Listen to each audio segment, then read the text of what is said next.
What's the deal with Asians eating dogs? Is that something that happens? I mean, a lot? A little? Only in the past?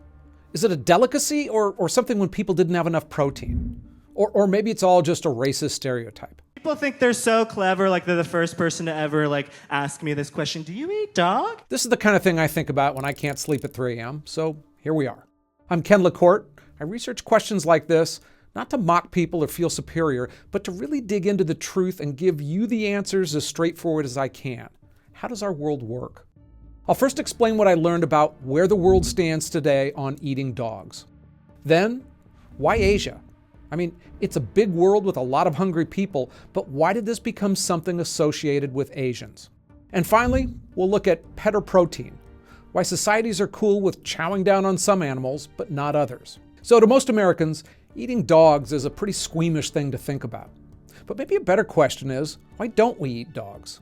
The cuteness factor? We eat lambs and cows, which are pretty darn cute. Because they're smart? I mean, people think pigs are smarter than dogs, but bacon is almost a national meat. We don't eat dogs not because it's wrong in some objective sense, but because somewhere along the way, our culture drew a big, bright moral line. Other cultures drew that line somewhere differently, and we'll start in Asia, where the stereotype really lives. So, yes, dog and cat meat is still eaten in parts of Asia, but it's not super common. South Korea has long been associated with dog meat stew, and in a recent poll, about 8% of people there said they'd eaten dog in the past year.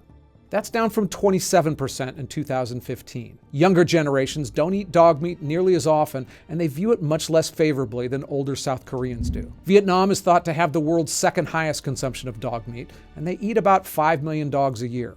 But public opinion there too is moving away from it, and most Vietnamese support a ban on the dog and cat meat trade. China remains the world's largest consumer of dog meat, with an estimated 10 to 20 million dogs killed for food each year.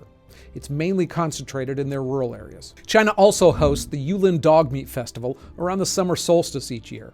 It's not an ancient traditional festival, but started in 2009 by dog meat traders to boost sales. But both attendance and dog meat sales throughout the country have gone down in the last few years, and activists are also getting involved. And just like other Asian countries, there's a generational divide, with younger Chinese overwhelmingly opposing eating dogs. And the shift isn't just cultural, it's starting to be legal as well. In 2020, Shenzhen became the first city in mainland China to ban the sale and consumption of dog and cat meat. Other cities followed. In South Korea, a 2024 law banned dog meat entirely, with a 3-year grace period to phase out the industry. So look, as always, I try to do my best to do everything right here, but if I make a substantive mistake, I'll correct it down below. And if you find this video interesting, there may be a button somewhere you can press to see more of these.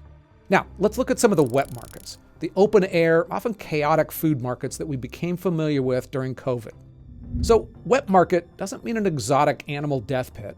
It just refers to markets selling fresh produce, meat and fish, and sometimes live animals. While most sell stuff like bok choy and chicken feet, a handful of trafficked in wildlife, and in some cases, dogs and cats. That imagery of dogs in wire cages, bats in soup, and frogs hopping over fish tanks, that hit the Western internet a little bit like a horror show during the early pandemic. And for many people, it reinforced pre-existing stereotypes.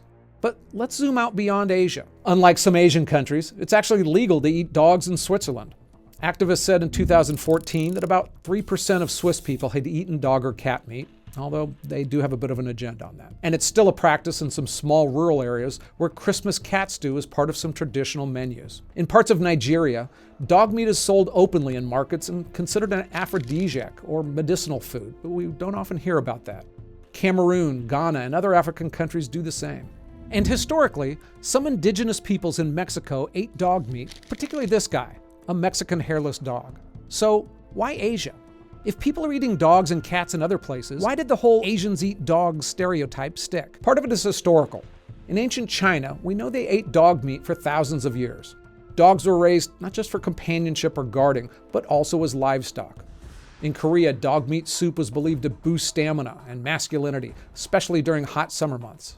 And in Vietnam, some still believe eating dog meat at the end of the Lunar New Year brings good luck and wards off bad spirits. So there's history there. But ancient cultures weren't the only ones. They say Romans did it, Polynesians did too, and Aztecs bred dogs for food as well. So again, why Asia? Well, it seems like timing mattered.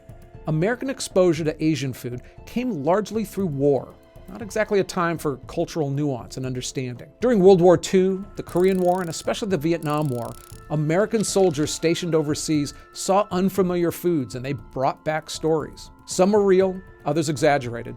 But when you're dehumanizing an enemy, anything goes, including mocking what they eat. Visibility also played a role.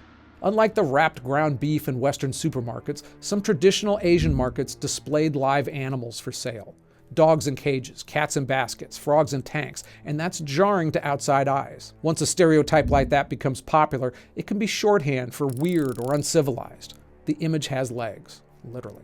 So overall, the stereotype came from truth, war, media, and a persistent human instinct to draw lines between us and them, and often to look down on people who do things differently. In truth, most of us don't think too hard about why we eat the animals we do. Most Americans grew up eating chicken, pork, beef, maybe some fish sticks, and that's just what's for dinner. But the second someone mentions dog food, we cringe. But disgust isn't a fact, it's a feeling.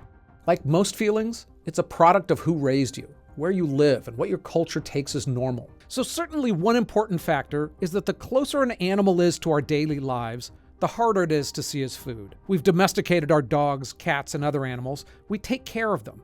We give them names. And to many people, they're not just animals, they're family.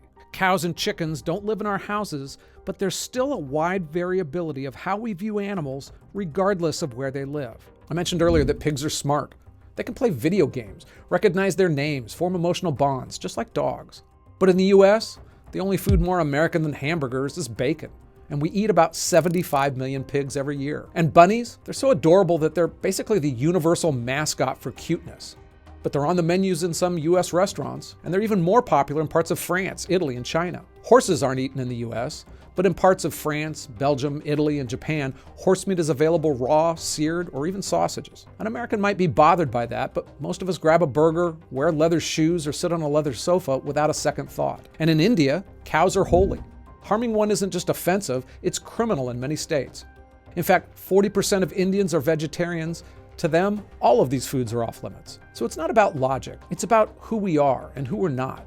And food is one of the oldest tribal markers we have. Paul Rosen, a psychologist who spent decades studying disgust, says that disgust protects the soul, not the body. It's not just about staying healthy, it's about staying morally or even spiritually pure. Across much of the Middle East and Jewish communities around the world, pork is strictly forbidden. Islam and Judaism both consider pigs unclean, and that shaped entire cuisines for thousands of years. In Hinduism, it's beef that's off limits. Buddhists often promote vegetarianism, especially among monks, but in practice, especially in places like China or Thailand, most still eat meat because the faith says it's more important not to kill them than not to eat. So if someone else does the slaughtering, the moral burden is lifted. My point is to show how deeply food choices are tied to identity, morality, and culture. What we eat shows our loyalty, belonging, and in some cases, righteousness. And when somebody eats something outside of our food code, especially something we see as cuddly, sacred, or symbolic of a home, it doesn't just gross us out, it makes them feel foreign. So it seems these food preferences aren't just about food, but about how we see ourselves and others, and how we saw them in the past. Look, another thing that affects how we see ourselves is what we call ourselves. And if you've been around long at all, you've noticed that many groups and ethnicities rename themselves quite frequently. And then the old names are often considered insults. Colored person and Negro used to be terms of respect for Black Americans, but not anymore. And is it Black or African American? This is one of my very favorite videos because I learned a lot about not just the psychology of name changes, but the actual mechanism of how those changes occur and when they fail. I learned a whole lot in producing it, and I think you will too. Hey, thanks for watching. I hope this all was worth your time.